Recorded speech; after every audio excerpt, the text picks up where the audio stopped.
CGI का वक्फ bill पर बड़ा झटका, उड़ा दिए होश। थंबनेल बिल्कुल स्पष्ट है। वक्फ बिल से ही जुड़ी बेहद संजीदा जानकारी है। आप लोगों को वीडियो पूरा देखना है, स्किप नहीं करना है, आगे पीछे करके नहीं देखना है, वरना आप लोगों की समझ में नहीं आएगा। वीडियो को शुरू करने से पहले मैं Prateek Chaudhary, advocate, Chaudhary legal associate के इस चैनल पर आपका वेलकम, आपका स्वागत करता हूं। जिन लोगों ने अब तक वीडियो को चैनल को सब्सक्राइब नहीं किया है वो सब्सक्राइब कर लें और वीडियो को फॉरवर्ड आप लोग जरूर कर दिया करें। तो देखिए, सीजीआई बी.आर. गवई सीजीआई बन चुके हैं। शपथ उनकी हो चुकी है और उनके काम करने का तरीका बेहद शानदार है। शपथ ग्रहण के बाद से ही लगातार सुर्खियों में बने हुए हैं। कभी राष्ट्रपति जो है उनसे सवाल पूछती हैं, राय मांगती हैं विधिक विषयों पर। कभी वो जो है यात्रा पर स्वागत समारोह में मुंबई पहुंचते हैं, वहां उनके प्रोटोकॉल में गंभीर चूक उल्लंघन होता है। तो लगातार सुर्खियों में बने हुए हैं और देश का सबसे बड़ा मुकदमा जो अभी सुप्रीम कोर्ट में लंबित है, वक्फ बिल संशोधन अधिनियम का, जिसकी अध्यक्षता पहले जो है सीजीआई, पूर्व सीजीआई कहेंगे, संजीव खन्ना साहब कर रहे थे। क्योंकि वो रिटायर हो चुके हैं तो उस पीठ में मुख्य न्यायाधीश जो है सुप्रीम कोर्ट के, वो उसके अध्यक्ष थे। तो बी.आर. गवई जो है अब उसके अध्यक्ष उस टीम में आ गए हैं। जो जस्टिस की जो बेंच है उस बेंच में अब आ गए हैं सुनवाई करने के लिए।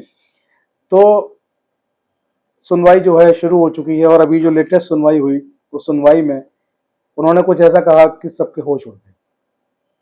देखिए, नवभारत टाइम्स जो है, मैं यहाँ से आपको ब्रीफ कर दूं पहले कि आखिर ऐसा क्या हुआ है। सीजीआई ने कहा कि जब तक मजबूत केस नहीं, अदालतें हस्तक्षेप नहीं करती। बहुत बड़ी बात उन्होंने यहाँ पर कही है। जब तक मजबूत केस नहीं, अदालत हस्तक्षेप नहीं करती। वक्फ एक्ट पर सीजीआई की दो टूक। यहाँ देखिए, याचिकाकर्ताओं की तरफ से क्या कहा गया इस मामले पर। याचिकाकर्ताओं की लिखित दलीलें अब तक कई अन्य मुद्दों तक चली गई हैं। मैंने इन 3 मुद्दों के जवाब में अपना हलफनामा दाखिल किया है। मेरा अनुरोध है कि केवल 3 मुद्दों तक ही सीमित रखा जाए। वक्फ अधिनियम 2025 के प्रावधानों को चुनौती देने वाले लोगों की ओर से वरिष्ठ अधिवक्ता कपिल सिब्बल और अभिषेक सिंघवी ने इन दलीलों का विरोध किया कि अलग अलग हिस्सों में सुनवाई नहीं हो सकती। एक मुद्दा अदालत द्वारा waqf by user, waqf by deed घोषित संपत्तियों को गैर अधिसूचित करने के अधिकार का है। केंद्र सरकार ने क्या कहा इस पूरे मामले पर बता दूं आपको। केंद्र ने मंगलवार को उच्चतम न्यायालय से आग्रह किया कि वक्फ संशोधन अधिनियम की वैधता को चुनौती देने वाली याचिकाओं पर अंतरिम आदेश पारित करने के लिए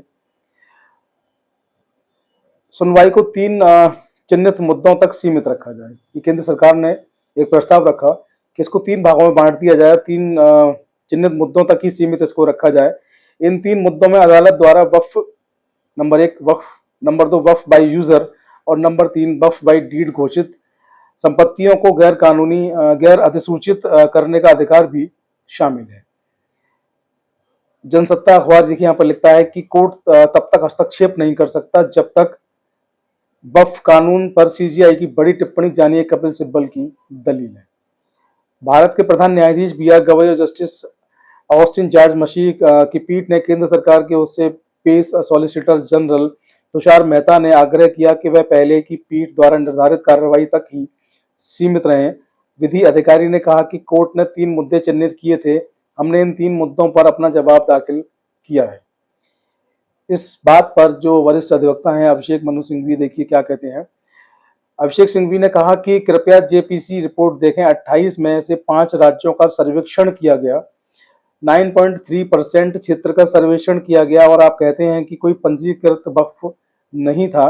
सीनियर एडवोकेट सीयू सिंह ने कहा कि पंजीकरण न होने के अलावा मुतवल्ली के लिए कोई अन्य परिणाम नहीं है।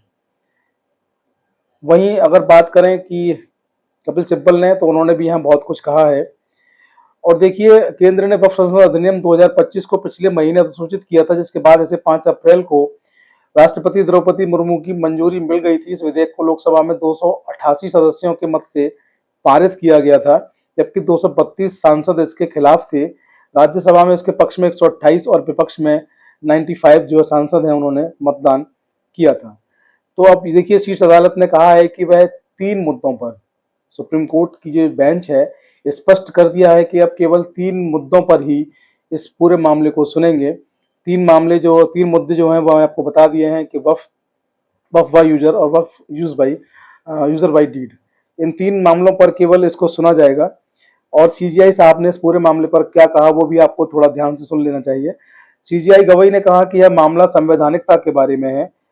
अदालतें आमतौर पर हस्तक्षेप नहीं करती हैं, इसलिए जब तक आप एक बहुत मजबूत मामला नहीं बनाते हैं, कोई हस्तक्षेप नहीं करती। सीजीआई ने आगे कहा कि औरंगाबाद में वक्फ संपत्तियों को लेकर बहुत सारे विवाद हैं। तो देखिए, मैंने आपको बताया कि social media, electronic media, print media, तमाम अखबार हैं, न्यूज़ चैनल्स के पोर्टल हैं, न्यूज़ पोर्टल्स हैं, क्या लिख रहे हैं, क्या वो बता रहे हैं। सीजीआई ने यहाँ पर स्पष्ट किया है कि जब तक आपका केस मजबूत ना हो, तो दोनों ही जो पार्टी हैं यहाँ पर, केंद्र की सरकार और जो याचिकाकर्ता, दो यहाँ पर पार्टी हैं, दोनों ही पार्टीज को अपने केस को यहाँ पर मजबूत करना होगा अगर वो केस को जीतना चाहते हैं, क्योंकि केंद्र की सरकार ने अधिनियम बना दिया और ये माना जाता है कि केंद्र की सरकार द्वारा पारित जो अधिनियम होते हैं, कानून होते हैं, कानून उनको माना जाता है। तो यहाँ पर जो याचिकाकर्ता हैं इस मामले में, जो याची हैं सुप्रीम कोर्ट में, जिन्होंने अपनी याचिकाएं लगाई हैं, जिनकी गिनती लगभग 100 बताई जाती है, तो जो याची हैं उनके लिए यहाँ पर एक बहुत बड़ी टिप्पणी है। वरिष्ठ अधिवक्ता हैं कपिल सिब्बल, उनके लिए यहाँ पर बड़ी टिप्पणी है, और अभिषेक मनु सिंह भी वरिष्ठ अधिवक्ता हैं सुप्रीम कोर्ट में, उनके लिए भी यहाँ पर बड़ी टिप्पणी है। और जितने भी एडवोकेट्स, इन दोनों के एडवोकेट्स, तीन एडवोकेट्स के अलावा इस पूरे मामले को देख रहे हैं याचिकाकर्ताओं की तरफ से, उनके लिए भी टिप्पणी बेहद अहम हो जाती है कि आप जब तक ठोस सबूत नहीं लाते हैं, अदालतें कोई कार्रवाई नहीं करती हैं। यानी सीजीआई बी.आर. गवई साहब ने स्पष्ट संदेश दे दिया है कि जो कानून केंद्र की सरकार ने बनाया है, उनको पूरा अधिकार है कानून बनाने का। अगर आप उस कानून से संतुष्ट नहीं हैं, आप अपील करते हैं, आप याचिका करते हैं, सुप्रीम कोर्ट आप आते हैं, याचिका लगाते हैं, तो आपको चाहिए कि आप जो है मजबूत जो साक्ष्य है, मजबूत सबूत लेकर के कोर्ट में आइए, अन्यथा आपकी याचिकाओं पर अदालतें हस्तक्षेप नहीं करेंगी। ऐसे में जो याचिकाकर्ता हैं उनकी सरदर्दी भी बढ़ जाएगी। अब उनको सबूत और ज़्यादा लेकर आने पड़ेंगे, एविडेंस और ज़्यादा लेकर आने पड़ेंगे। हालांकि वरिष्ठ अधिवक्ता कपिल सिब्बल ने इस पूरे मामले पर यह कहा कि हमारे पास पर्याप्त सबूत मौजूद हैं, हम अपनी बात रखने को तैयार हैं, सबूतों के साथ ही हम कोर्ट में आए हैं। तो देखने वाली बात ये रहेगी कि वरिष्ठ अधिवक्ता हैं कपिल सिब्बल, अभिषेक मनु सिंघवी और भी तमाम अधिवक्ता शामिल हैं इसमें। तो याचिकाकर्ताओं की तरफ से जो अधिवक्ता हैं वो अपना पक्ष जो है सबूतों के साथ न्यायालय में साबित कर पाते हैं, अपनी बात को सही तरीके से रख पाते हैं, या केंद्र सरकार ही इस मामले में विजयी होगी, या याचिकाकर्ताओं को इस मामले में विजय मिलेगी। बहुत बड़ी बात होगी देखने की। पूरा देश जो है इस वक्त इस फैसले को जानना चाहता है कि सुप्रीम कोर्ट से आकर फैसला क्या आएगा। सबकी नज़र इस फैसले पर ही लगी हुई है।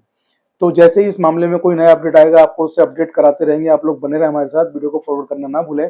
जय हिंद, जय भारत, नमस्कार।